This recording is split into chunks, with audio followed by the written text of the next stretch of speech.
Okay, નમસ્તે everyone. એક case WhatsApp ગ્રુપમાં નાખ્યો હતો. આજે એક કેસને ડીકોડ કરશું in detail.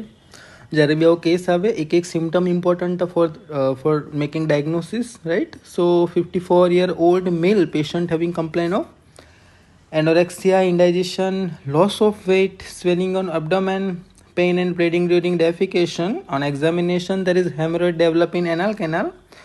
And USG diagnosis found that patient have ascites, liver cirrhosis, and in detail history, patient told that he took alcohol 6 pack per day since 25 years. So what is the reason behind development of hemorrhoid, right? सो हम एक एक symptom को यह decode करेंगे. एक एक symptom यहाँ क्या कहना चाहता है ये देखेंगे हम, ठीक है? या लिवर सिरोसिस है वो वाला अभी हटा दीजिए, हम देखेंगे एक एक सिम्टम को, ठीक है? सो 54-year-old मेल पेशेंट है, okay. Patient have anorexia and indigestion, right? Patient have anorexia and indigestion. So here, because of this symptom, we can assess that patient may have the GIT related disease. This is one condition that we assess from the symptom. Second symptom is loss of weight. Patient have weight loss, right? So एक terminology છે, that is cachexia. So what is cachexia? So cachexia is loss of weight, or we can tell that patient have loss of muscle mass or fat mass because of chronic condition, right? Like patient have chronic liver disease, patient have chronic kidney disease, patient have chronic heart related disease, right? Patient have cancer, patient have AIDS.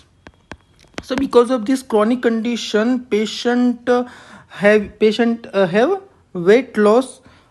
સો અહીંયા wet લોસનો બી એક criteria છે કે weight loss બી કેટલો, તો normal જે એનાથી 10% જેટલો ઓછો થયેલો હોવો જોઈએ, એનાથી વધારે ઓછો થયેલો હોવો જોઈએ. So this condition is called cachexia, right? Where there is weight loss because of chronic condition. So here મતલબ આનાથી તમને એટલું ખબર પડે લોસ ઓફ વેટથી કે may be patient are having the chronic disease. Patient are having the chronic disease. We don't know that patient have what disease, right? But we can assess that patient have GIT related disease, patient may have GIT related disease, or patient have chronic disease. Now આગળ देखिए, patient have swelling on abdomen. Patient આવ્યું, પેશન્ટના એબડોમેનના અંદર swelling હતી. સ્વેલિંગના ઘણા બધા reason હોઈ શકે, રાઈટ? પેશન્ટને ફેટ હોઈ શકે, પેશન્ટ અહીંયા તો મેલ છે એટલે પ્રેગ્નન્સીની ચર્ચા નહીં કરશું આપણે, રાઈટ? પેશન્ટના ગેસ હોઈ શકે, પેશન્ટના ફ્લુઇડ હોઈ શકે. સો એના માટે આપણે શું કરાવ્યું? એના માટે આપણે યુએસજી કરાવી. And USG reveal that patient have ascites. So this symptom is very very important. From this symptom we can assess that patient have chronic condition or acute condition.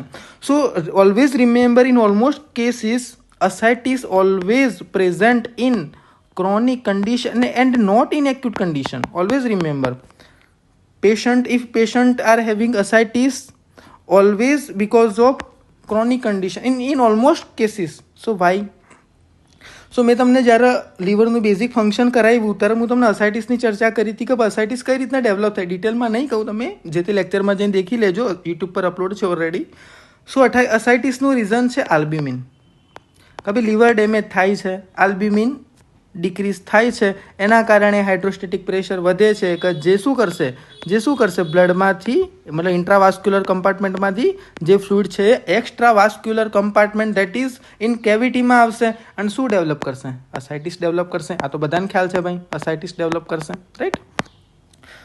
સો અસાઇટિસ માટે રીઝન શું છે? આલ્બ્યુમિન. હવે એક condition સમજો. Actually આલ્બ્યુમિનની half life એ ઘણી સારી એવી છે કે આલ્બ્યુમિનની હાફ લાઈફ એ 20 days છે, right? So what is the meaning of half life? પહેલાં એ તમે સમજી લો તો તમને સમજાઈ જશે કે કેમ અસાઇટિસ એ ઓનલી ક્રોનિક લીવર રિલેટેડ ડિઝીઝમાં જોવા મળે, not in acute liver disease, right? So આલ્બ્યુમિનની હાફ લાઈફ 20 ડેનો મતલબ શું સમજો કે સમજી લો કે આ કોઈ પેશન્ટનું નોર્મલ લીવર છે, રાઈટ? આ normal liver, just for example, right? આ નોર્મલ લીવર એ 500 ગ્રામ પર ડે આલ્બ્યુમિન બનાવે છે, રાઈટ? સો નોર્મલ જે લીવર છે એ 500 ગ્રામ પર ડે આલ્બ્યુમિન બનાવે છે. આ આલ્બ્યુમિન અડધું ક્યારે થશે તો 20 ડેઝે કે જેની half life. So what is the meaning of half life? કે જે બી સબસ્ટન્સ છે એ જેની હાફ લાઈફ છે ને એટલા જ ટાઈમમાં એ બોડીના અંદર અડધું થઈ જશે. જેમ કે આલ્બ્યુમિન જ્યારે પ્રોડ્યુસ થયું ત્યારે 500 ગ્રામ હતું, રાઈટ, અને એની half life that is 20 day પછી એ અડધું થઈ જશે.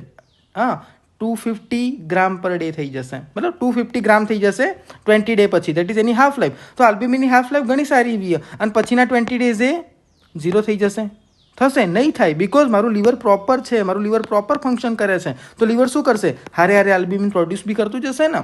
તો મારા નોર્મલ લીવર હશે તો મને તો કોઈ પ્રોબ્લેમ થાય નહીં, કારણ કે હાફ લાઈફ 20 ડેના અંદર 250 થશે, પણ હારે લીવર નવું આલ્બ્યુમિન બનાવશે તો ખરા ને. But in chronic liver disease or in cirrhosis of liver what happen કે ભાઈ પેશન્ટ આલ્બ્યુમિન બનાવતું નથી અથવા તો ઘણું ઓછું બનાવે છે. તો એના કારણે થશે શું કે ભાઈ મારું જ્યાં સુધી મારું નોર્મલ લીવર હતું કે જેને 500 ગ્રામ પર ડે ઓલરેડી બનાવી દીધું છે, હવે આ 500 ગ્રામ પર ડે તો મારી બોડીના અંદર છે, અને હવે લીવર કેવું થઈ ગયું? સિરોટિક થઈ ગયું. હવે નથી બનાવી ગયું, તો હવે લીવર આલ્બ્યુમિન બનાવતું જ નથી. તો મારા શરીરના અંદર ઓલરેડી 500 ગ્રામ જેટલું આલ્બ્યુમિન પડ્યું છે કે જે 20 દિવસના અંદર તો 250 ના અંદર કન્વર્ટ થઈ જશે, અને પછીના 20 દિવસમાં તો સાવ ઓછું થઈ જશે, તો 0 થઈ જશે, રાઈટ. અને પેશન્ટ જે આલ્બ્યુમિન છે પ્રોપર કેમ નહીં રહે શરીરના અંદર? બિકોઝ નવું આલ્બ્યુમિન બનતું જ નથી because of cirrhosis of liver or chronic liver disease, right. તો મોસ્ટ ઇમ્પોર્ટન્ટ તમે આમ જો આ રીતના કન્ડિશનમાં દેખવા જાઓ તો 20 દિવસ હાફ લાઈફ માટે, અને એના પછીના 20 દિવસનો એકદમ પ્રોપર 0 સુધી આલ્બ્યુમિનને 0 સુધી આવવા માટે લઈ લો, તો ટોટલ 40 દિવસે મારા બોડીના અંદર આલ્બ્યુમિન કાં તો નહીં હોય કાં ઘણા ઓછા પ્રમાણમાં હશે. 40 દિવસ પછી એક્યુટ કન્ડિશન ક્યાં સુધી જોવા મળે? 1 મંથ સુધી તમને એક્યુટ કન્ડિશન જોવા મળે. તો ભાઈ 1 મંથ સુધી તો આલ્બ્યુમિન એકદમ પ્રોપર હતો, એસાઇટિસ ડેવલપ નહીં થાય ભાઈ. એસાઇટિસ ડેવલપ ક્યારે થશે? ઇન ક્રોનિક કન્ડિશન, કે જ્યારે જે આલ્બ્યુમિન છે એ સાવ ના બરાબર થઈ ગયું હશે. તો જ્યારે પણ પેશન્ટને એસાઇટિસ ડેવલપ થયેલી જોવા મળે તો એટલું અસેસ આપણે કરી શકીએ ઇન 99% ઓફ કેસ કે પેશન્ટને ક્રોનિક લીવર ડિઝીઝ હોઈ શકે. તો એ ફાઇનલ થઈ ગયું કે ભાઈ પેશન્ટને ક્રોનિક લીવર ડિઝીઝ, એક તો લોસ ઓફ વેટથી ફાઇનલ થયું, એક એસાઇટિસથી ફાઇનલ થયું. પેશન્ટની એવી કમ્પ્લેન હતી કે પેશન્ટને પેન અને બ્લીડિંગ થાય ડ્યુરિંગ ડેફિકેશન. સો પેશન્ટની આપણે પીઆર એક્ઝામિનેશન કરીને પેશન્ટને શું મળ્યું? તો પેશન્ટને હેમેરોઇડ મળ્યા. સો આપણો ક્વેશ્ચન બી એરું જ છે ને કે શા માટે હેમરોઇડ ડેવલપ થયા, રાઈટ. તો એનું આપણે ચર્ચા લાસ્ટમાં કરશું. આગળ દેખીએ. In detail history patient told that he took alcohol 6 pack per day. This is most important symptom. So normal alcohol limit કેટલી છે? નોર્મલ જ્યારે આપણે વાત કરીએ normal alcohol limit, so normal alcohol limit is 1 pack per day. 1 pack per day. So what is the meaning of pack? Pack is equal to 30 ml. So આ જે pack છે ને એ અલગ બ્રાન્ડ માટે અલગ છે. બ્રાન્ડી માટે એનો ડોઝ અલગ, વિસ્કીનો ડોઝ અલગ, રમનો ડોઝ અલગ, બિયરનો ડોઝ અલગ, depending upon the limit of alcohol present in these, right. Just for example, in beer there is very less amount, that is 2 to 3% of alcohol present in beer. So very less amount. So we can take beer 2 to 3 pack per day. There is no problem because very less amount of alcohol present in beer.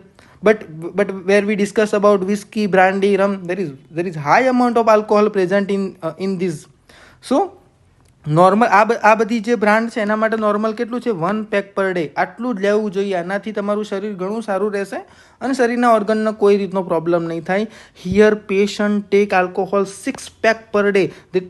તો આ 6 pack per day શું? Normal limit કરતાં તો 6 ગણી વધારે લે છે ભાઈ પેશન્ટ, રાઈટ. તો આ ડોઝને આપણે શું કહીશું? સિરોટિક ડોઝ કરશો. સિરોટિક ડોઝ કહીશું. What is the meaning of cirrhotic dose? The patient may develop cirrhosis in recent time, and patient take alcohol since 25 years, right? So આટલી કન્ડિશનથી આપણને ખબર પડી ગઈ કે ભાઈ પેશન્ટને ક્રોનિક લીવર ડિઝીઝ અથવા તો સિરોસિસ ડેવલપ થયેલું હોઈ શકે. આટલી કન્ડિશનથી, આટલા સિમ્ટમથી આપણે એ રીતના અસેસ કરી લીધું. નવ સિરોસિસ ઓર ક્રોનિક લીવર ડિઝીઝની કન્ડિશનમાં થશે શું ભાઈ? કે પેશન્ટનું જે લીવર છે એ ફાઇબ્રસ ટિશ્યુના અંદર ઓલમોસ્ટ કન્વર્ટ થઈ ગયું હશે. તો થશે શું કે જે પોર્ટલ વેઇન છે કે જે લીવરના 85% સપ્લાય કરે છે, જે બ્લડનું જે આગળ ટ્રાન્સપોર્ટેશન કરે છે, આ પોર્ટલ વેઇનના અંદર અહીંયા બિકોઝ ઓફ ફાઇબ્રોસ ટિશ્યુ પોર્ટલ વેનના અંદર ઓબ્સ્ટ્રક્શન આવી જશે અને ઓબ્સ્ટ્રક્શનના કારણે અહીંયા પ્રેશર વધશે, જે કન્ડિશનને આપણે પોર્ટલ હાઇપરટેન્શન કહીએ, રાઈટ. તો પોર્ટલ હાઇપરટેન્શનના કારણે પોર્ટલ વેન શું કરશે, તો પોતાનું જે પ્રેશર છે આગળ પાસ કરશે. કઈ રીતના, તો અહીંયા વાત કરીએ, અહીંયા ઇસોફેગસ લઈને અહીંયા રેક્ટમ, આ બધાની વાત આપણે ઓલરેડી આગળ બેઝિક લેક્ચરમાં કરી લીધી છે. તો પોર્ટલ વેનમાંથી એક tributary that is azygos vein and is tributary supply to the oesophagus part and one vein કે જે નીચેના પાર્ટને સપ્લાય કરે છે, રેક્ટમ એનાલ કેનાલવાળા પાર્ટને સપ્લાય કરે છે. સો બિકોઝ ઓફ પોર્ટલ હાઇપરટેન્શન જે પ્રેશર છે એ ઉપર બી આગળ બી પાસ થશે ને નીચેની વેનમાં બી પાસ થશે. ઉપરની વેનમાંથી પાસ થવાના કારણે ઇસોફેગસના અંદર અહીંયા વરાઇસિસ ડેવલપ થઈ જશે, જે કન્ડિશનને આપણે ઇસોફેજિયલ વરાઇસિસ કહીએ, જેના કારણે પેશન્ટને હિમેટેમેસિસવાળી કમ્પ્લેન આવશે.